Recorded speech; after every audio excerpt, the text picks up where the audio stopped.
मरियम के गर्भ से यीशु का जन्म हुआ था। पवित्र बाइबल ने उन्हें परमेश्वर का संदेशवाहक यीशु और जीसस क्राइस्ट के नाम से पुकारा, जबकि कलाम पाक यानी कि पवित्र कुरान में उन्हें ईसा अलैहिस्सलाम और रसूल कहा गया। और पूरी दुनिया में ईसा मसीह के मानने वाले लोगों की संख्या लाखों करोड़ में।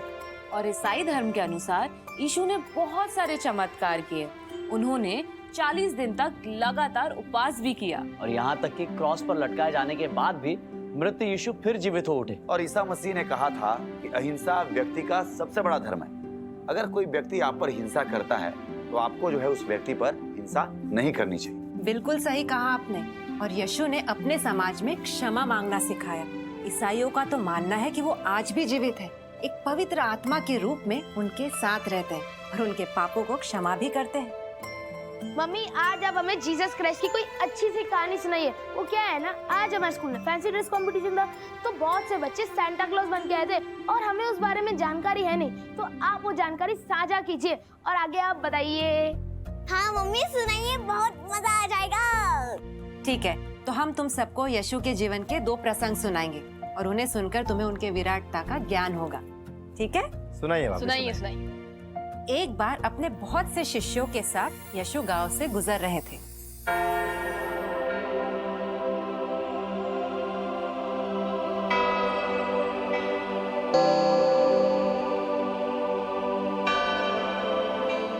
एक स्थान पर उन्होंने देखा कि उत्तेजित लोगों की भीड़ एक स्त्री को घेरे खड़ी है।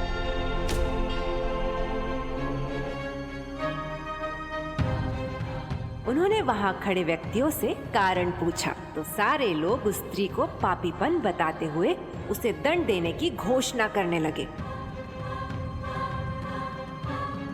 उन सभी के हाथों में पत्थर थे। वे उन्हीं पत्थरों से उस स्त्री को मारने वाले थे। यीशु ने कहा कि अपराधी को दंड देना उचित है, लेकिन पहले ये तय करो कि पहला पत्थर कौन मारेगा। सारे लोग पहला पत्थर मारने के लिए उतावले हो गए। तब यीशु ने फिर कहा कि पहला पत्थर वो मारेगा जिसने जिंदगी में कभी भी कोई पाप या अपराध ना किया हो। ये सुनकर सारे लोग सोच में पड़ गए और उनके उठे हुए हाथ रुक गए। धीरे धीरे भीड़ छटने लगी। लोगों को शायद समझ आ गया था कि हम सभी अपराधी हैं। यीशु ने उस स्त्री के सिर पर प्रेम से हाथ रखा और कहा, जा प्रभु से क्षमा मांग और नेक जीवन व्यतीत कर, जो कभी जीवन में कोई पाप न किया। मम्मी, पहला प्रसंग तो हो गया, अब दूसरा प्रसंग अब विस्तार से बताइए। दूसरा प्रसंग भी काफी प्रेरक है वीरू। किसी गांव में एक बहुत बुरा व्यक्ति रहता था। वह हर एक से झगड़ा करता, सबको परेशान करता रहता था। गांव के लोग उससे दूर रहने में ही अपनी भलाई समझते थे। एक दिन इसी दुराचारी व्यक्ति ने यीशु को अपने घर भोजन के लिए निमंत्रण दिया। जब गांव के लोगों को पता चला तो सभी आश्चर्यचकित रह गए। उन्हें विश्वास ही नहीं हो रहा था कि परमेश्वर का पुत्र यीशु उस पापी के घर का अन्न खाएगा। यीशु को रोकने के लिए सारा गांव उनके पास पहुंच गया। गांव वालों का नेतृत्व गांव के सबसे वृद्ध आदमी कर रहे थे। यीशु ने उन सभी की बातें ध्यान से सुनी और मुस्कुराते हुए पूछा, बाबा, डॉक्टर सेहतमंद आदमी के घर जाता है अथवा रोगी के घर? मैं भी एक रोगी के घर जा रहा हूँ। अगर बुरे व्यक्ति को अच्छा बनाना है तो उसके संपर्क में आओ, तभी वह तुम्हारी बातों का सम्मान करेगा। उससे नफरत करने या उससे दूर रहने से वह कभी नहीं सुधरेगा। उसके साथ प्रेम पूर्ण व्यवहार से ही उसका स्वभाव बदल सकता है। गांव वालों को यीशु की बात समझ में आ गई। सच में कुछ ही दिनों में गांव वालों से मिले प्रेम और अपनेपन के कारण गांव का वो बुरा आदमी अच्छा आदमी बन गया। फिर 9:30 बजे देखिए शो जाने अनजाने हम मिले। चलिए देखते शो की कुछ झलकियां।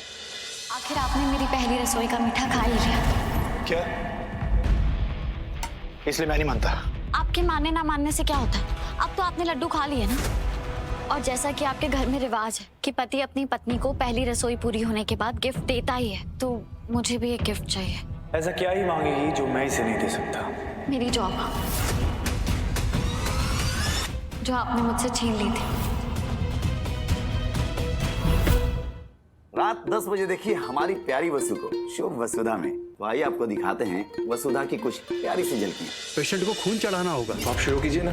पेशेंट का बॉम्बे ब्लड ग्रुप है, ये बहुत ही रेयर है। हमारे पास कितना टाइम है? ज्यादा से ज्यादा 6 घंटे। 1 मिनट, चंद्रिका का ब्लड ग्रुप भी वही है जो वसु का ब्लड ग्रुप है। नौकरानी की रगों में भाभीसा का खून, हमारा तो इतिहास ही खराब हो जाएगा।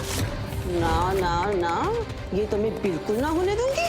नींद की गोली अंदर गई और सासू मॉम सपनों की दुनिया में खोई, पर जब तक उठेंगी बस वो आसमान का तारा बन चुकी होगी।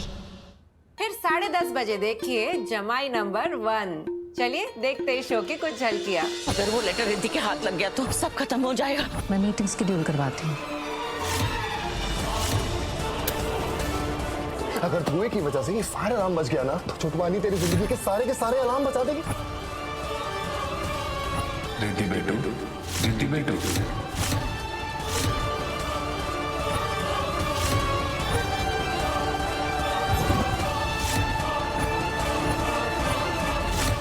तो हमारे प्यारे दर्शकों, कैसी लगी सारे शोज की झलकियां?